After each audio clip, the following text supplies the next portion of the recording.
Hello, and welcome to the AK Podcast, where we explore science and nutrition behind livestock care and management with the best and the brightest in the business.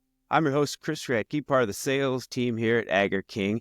And if you're listening for the first time, this is a part 2. So if you want to catch up, you could listen to the first one, or if you want to just jump into the story, we're here again. I'm with, today and usual, Mr. Mike Donaldson, who is a director of field service and a member of sales management team. Hey, Mike. How you doing again? Very, very well. Excited to get going with this part 2, Chris. Yeah. As am I. All right. You want to introduce Don again? We're once again joined by my fellow member of the sales management team at Agri-King, Don Sanders. Part 1, we talked about why all farm component efficiency is an increasingly important thing. This is maybe the more fun of the 2 parts, because we're going to talk a little bit about how.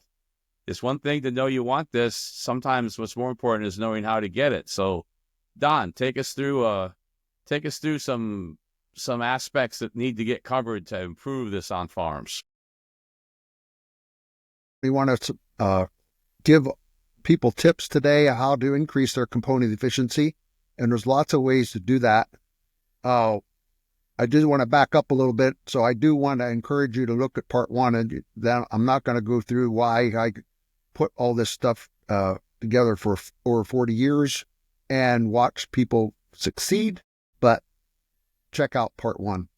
But we're going to move to component efficiency and how you can move that with your herd of cows.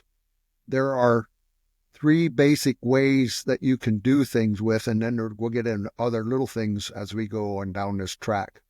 The first thing is cow comfort. If she is not comfortable, she's not going to give her the best shot to you. So you can do that. You can look at all kinds of aspects of heat abatement and air quality and flow in beds and stalls and on and on and on as far as cow comfort. But that is one of the keys that helps component efficiency. The other one is forage quality, of course.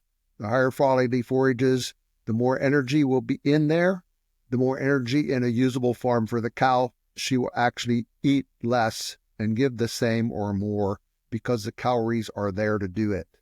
If you don't have the calories in your forages, you're going to have to supply them from other products or byproducts. That cow can take a lot of byproducts. This is the real reason that cows are so special, that they can take things that humans can't get value out of, put it through that rumen, and make milk, and milk can go into the cheese and the yogurt and fluid, and we take that in as humans, and look what we can do with that. So that's why the cow's the magnificent milk-making machine, and we process that milk into different things to help us live our lives and be healthy. And the final third thing is the genetics that you have, and whether you have genetics for higher components or whether you don't, and you be able to look at things that way and get help from the genetic side of whoever you're doing business with. And that's also another important piece of that. So it's like a 3-legged milk stool. You got to have the comfort, you got to have the quality forages, and you got to have the genetic base to produce those higher components in your milk. Well, and maybe this is going back a little bit, but I'm assuming somebody didn't bother to listen to part 1 because they're excited to hear how to do it. What was the thing that tripped the switch in your mind, Don, to seeing how this is a valuable metric and something that farms need to be more aware of? When was your light bulb moment? It was probably a few years ago when we started being paid by that fat and protein more per point than we ever were before. And I said this in part 1, but I got to re-say it again because this is a real important part, is that today you will get paid more for 1/10 of a pound of fat increase than you will for 1 pound more milk.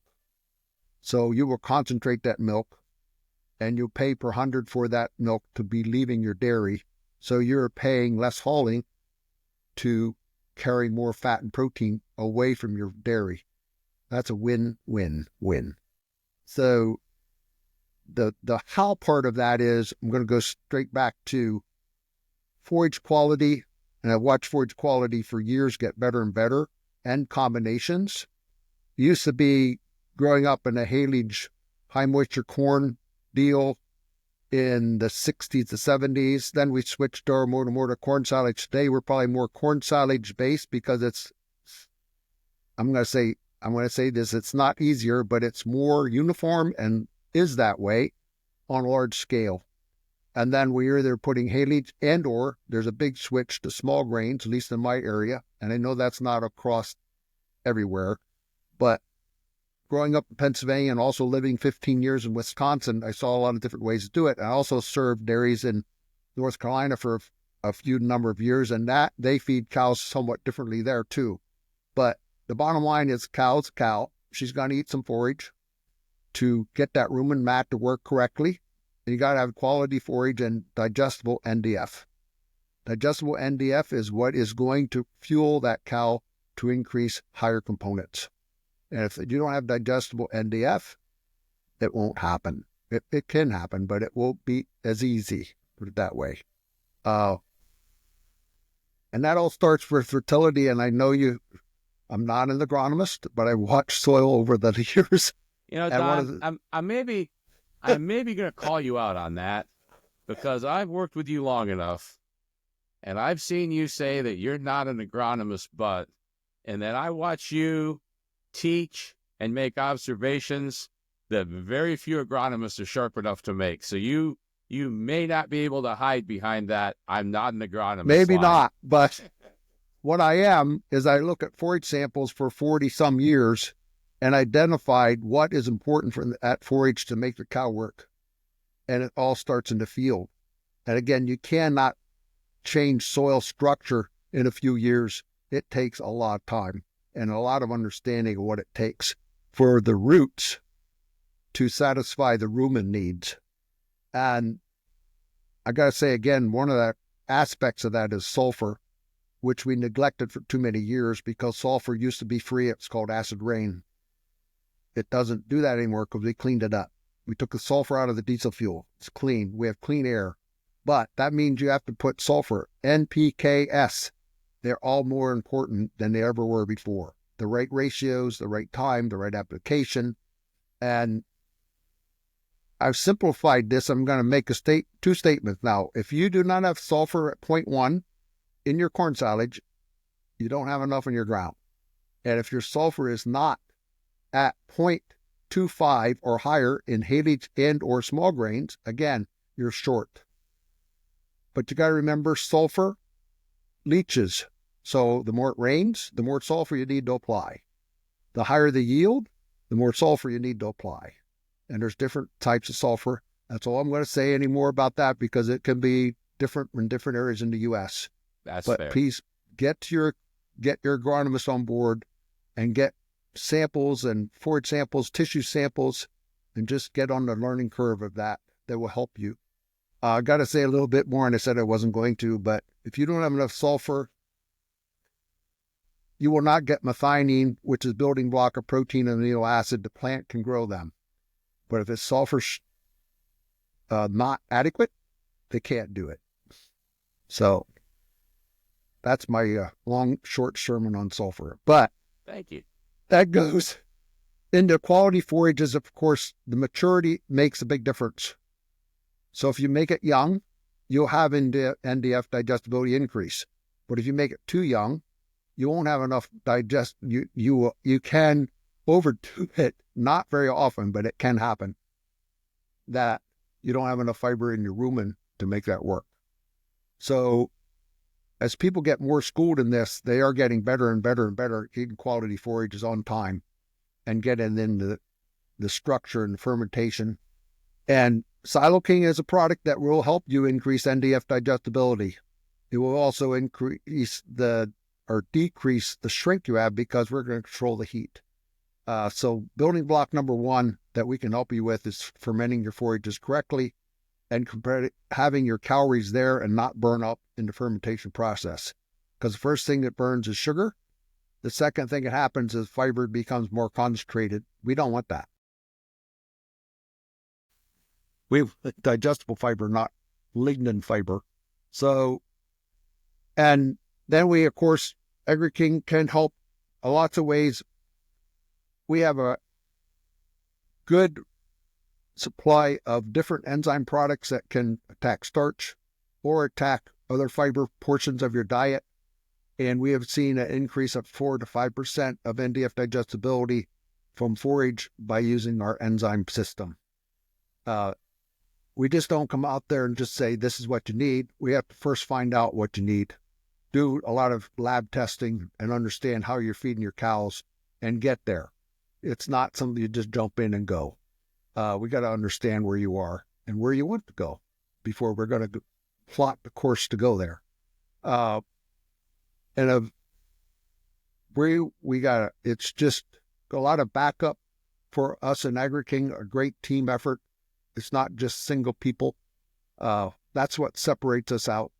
And the component efficiency thing really became very important when they paid us more. And I said this again, I keep repeating that, but it can make a 40-cent difference in your per cow per day income over feed cost real quickly if you do these things right. And if it doesn't, there's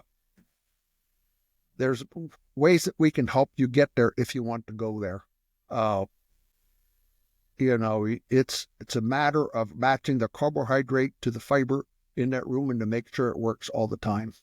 And if you look at your butterfat and your protein and the milk pounds produced, you can almost look at your cow and understand the body condition, all that stuff is happening, that you can really start to dial in your nutrition program to meet those needs. When you start a new client, and this is one of the things that they want to focus on, they want to see an improvement in component efficiency. I kind of want to circle. I think he said something really important that I want to go back and underline again, that there's not just one way that this gets done, and it has to start with that individual farm and their strengths and their opportunities. Is there a common area of opportunity that you do see a little more frequently than maybe something else? You talked about that three-legged stool. I'm not trying to take the shortcut that this is what everyone needs to do, but is there one of those areas or one aspect of a ration that you're seeing in the world you work in, which could be different other places, that's more common? You have to take care of the housing first and all that stuff. That's cow comfort. You got to do that first. If you not cow, she can't maximize her efforts unless you do in that respect. And then we already talked about the soil conditions and the forage quality and the IVDMD, which is in vitro matter digestibility. And some of you are familiar with that, some are not. But if you get that in the 75 or 80% range, simply put, if your forage IVDMD is at 80%, that means the cow will have an opportunity to use 80% of it, and 20% will be in the manure pit. If your forage quality is, say, 70%, you just lost 10% of opportunity for that cow to have, because the other 10%, now we're up to 30% that's in manure pit, not in the cow to be utilized. That's what happens when you have too much lignin. That can't be broken down only by one species in this world. Mike, do you know what the species is that can take care of lignin? I'm going to go with termites.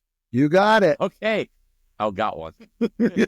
But they don't give much milk. No, they don't give much. And they don't taste very good, to my knowledge, that we're going to start and they eating don't, them. They don't give much butterfat either.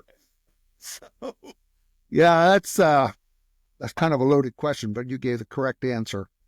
Fiber digestibility, and I've said it so many times, but that starts right there. And you can have that conversation with your agronomist or your seed supplier. And there's debate on BMR corns or BMR lookalike corns. Okay. And you have to visit with people in your area that are doing it. I thought a long time ago that is, by the way, one of the holy grails of feeding cows is knowing which variety works for you. And I used to recommend them. I don't anymore because they change so fast. So it's once you find one, and then a few years, it's no, we don't have that one anymore.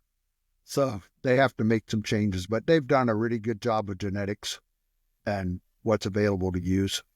We've mentioned it individually, but give us the short and sweet. What is the equation? How does a farm figure out what their component efficiency is? Your pounds of milk times the percent of fat. I'm going to make it real easy. 80 pounds of milk times 4% fat is 3.2 pounds. You got that number, Mike? Yep. 3.2. Okay. And now for 80 pounds of milk and we're 3.0 protein. Okay, you take your 80 times 0.3, that's 2.4. Okay. So you had 3.2 plus 2.4 is? 6.6. Okay, keep remembering that, Yep. okay? Now, let's say I'm shooting from the hip, so I don't know what the answer we're going to get from component efficiency. Say those cows were eating 55 pounds. So if you got, what was we're at? 6.6. Yep. Yep. You get your calculator out and divide it by 55, and then you get a percent of component efficiency. And that would be 12.12 or 12%. Which is very good. Okay. So I just brought them out of the air. But see, what you really got to remember now, of that dry matter that cow ate, 55 pounds, 12% is going to be available for the fat and protein, saleable stuff that humans can get. Now, if you're going to compare that, and I don't know these numbers, but if you compare it to a chicken, we lost big time. They want to be really a lot higher than that. Well, but we're also utilizing things that a chicken would only walk on. Yeah, that's correct. That. You see, that's the rumen advantage right there. Yep, we're going to take feed that other animals can't use, and we can. The cow can produce it. But that's how the down and dirty of component efficiency is. And then if you add maybe a pound of less dry matter to get there, right now that's between 16 and 18 cents, depending where you are. So if you're moving your 12%, if you get 12, and most people aren't there yet, but you could be at 11 and move that by 1%, and you would reduce the dry matter intake, which some people think I'm an oxymoron, but no, it can be done. It just can be. I'm not going to say, I could say some things about some of my clients, but I'm not. I'm just going to say I'm experiencing it. They are. So it can be done. And the income or fee cost is definitely affected by it. So it's money worthwhile chasing. And some people are going to listen to this and say, yeah, but then you have to go buy this and go buy that. Maybe. And I've talked about amino acids and bypass fats, and there's appropriate times for those things to mix in your diet to make the maximum use of it. But the first thing is make sure you get the forage right. Well, and it doesn't take away, like you said, there's multiple variables here. It doesn't diminish. We're not saying it's a horrible thing to not only go from 4% fat to 4.3, but maybe go from 80 to 85 pounds of milk. You can win on multiple fronts in this. You can. And then you've got a multiplier on top of a multiplier. In your work, where you're, the Olympics were last year, but where's your bronze, silver, and gold level of component 12% efficiency? or more is gold, or really well, excellent. 11 to 12 would be the silver category, and which is good. It really is. And then 10.5 to 11 would be the bronze category of saying that's okay, but there's room for improvement. And one thing I got to bring up, and just because you did the one on water, if you have bad water, you're not going to. Okay. It's going to be a tough time getting increase in component efficiency. Now I'm curious, and I already know you won't give a name. I would never ask you to. What are some of the lowest component efficiencies you have helped some of our people work with or run into yourself? Some at 9 and Okay. some, 9 to 10, but it's just because you don't have the energy level in the forages to get started right. It's Okay. almost like you need some kind of kindling to start it. So I used to use this as a way to get across what lignin can and can't do. So if you want to burn wood in a wood fireplace and or stove, and if you want the best wood, you want hardwood, so you'd be an oak, and that's going to give you heat and last longer. But if you want a quick deal, that's pine or some softwood, Okay. but burns up quick. But that's the difference between oak is highly lignified, pine is not, broken down easier. So the rumen's almost like a furnace, but it's not. I'm not saying that. I'm just using these woods as an example of you need some lignin, but you don't need more than enough. So kind of what you're talking about, and this is just sound advice, I guess. Go back to when you and I were kids, Don. We're trying to get what we used to see, turning cows on to flush spring pasture. Yeah. 12 months a year out of stored feed. It happened. There was a big glut of milk because cows finally got good feed for the first time in months. And then by June it dried up and went away, and we were back to what we always did. We're trying to give them that quality of forage every day of the year. Yeah. That is pasture's good feed as long as you manage it correctly. Sure. Well, that is very, very interesting. I'm kind of excited by the difference this can make on farms. Any closing thoughts on component efficiency, Don? Some advice you'd give somebody? What would you say? Say that the Agri-King team is ready to help you go where you want to go, and we will be more than willing to show you and sit down with you and try to lay out a track for your success. And we would do that as a team effort to help you. Again, we're in this business to have help the client and the cow all at the same time. Well, thank you, sir. Chris, Hey, I thank you for this time, both Mike and Chris. You're welcome. Chris, what'd you learn today? Hey, actually what I learned was part of Don's three-legged stool, and it's something I've heard him say before, is that one of the legs is that you want boring cows. I remember him saying that. I just remember thinking of a cow just like sleeping on a pill, but that's what you want. The most comfortable cow is going to produce the most product, milk and proteins and whatnots. Don't change her. She doesn't like it. I remember you saying that. I was like, that totally makes sense. If I'm lazy, I'm going to, do things the way I want them. So, all right. If you like what you heard, hit us up on any of our socials. If you have any questions or thoughts that you'd like us to talk about, you can email us at podcast@agriking.com. All right. Thank you so much, Don. Thank you so much, Mike. And have a great day. Thank you, guys. everyone. Thank you, Don. Hello. I just want to jump in here at the end of this podcast, just to add a little clarification to the component efficiency problem that Don and Mike had worked through. Just in their willingness and their desires just to hope for the best for everybody, they made a little math error. So we're going to rework it and hopefully help everybody out in this instance. So in their problem, they assume that 80 pounds of milk. And with 80 pounds of milk, they 4% fat. So if you take 80 times 4%, you'll get 3.2 pounds of fat.